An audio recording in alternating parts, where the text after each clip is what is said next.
bilang tugon sa utos ni Pangulong Ferdinand R. Marcos Jr. na palakasin ang proteksyon ng publiko laban sa mga panloloko online. Pinaigting ng Philippine National Police ang operasyon ng kanilang mga cyber units upang bantayan ang mga pekeng online rental offers, resort accommodations at travel packages na kadalasang dumadami tuwing undas at holiday seasons.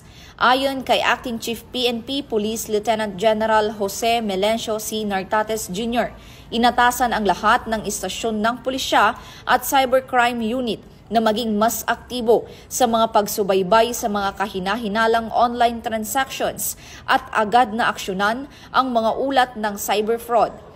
Pinayuhan din ang mga opisyal ang publiko na tiyaking lehitimo ang mga online listings at travel deals bago magpadala ng bayad o personal na impormasyon. Binigyang diin ni Police Lieutenant General Nartates ang pag-iingat laban sa mga modus tulad ng rent tangay at booking tangay kung saan niloloko ang mga scammer ang mga biyahero sa pamamagitan ng peking accommodation o travel offers.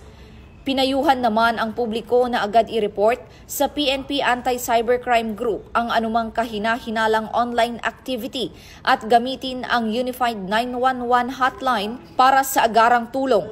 Patuloy na iginiit ng PNP ang kanilang suporta sa advokasya ng Pangulo para sa bagong PNP, sa bagong Pilipinas, serbisyong mabilis, tapat at nararamdaman sa layuning mapanatili ang ligtas at scam-free sa pagdiriwang ng mga Pilipino ngayong undas at Kapaskuhan.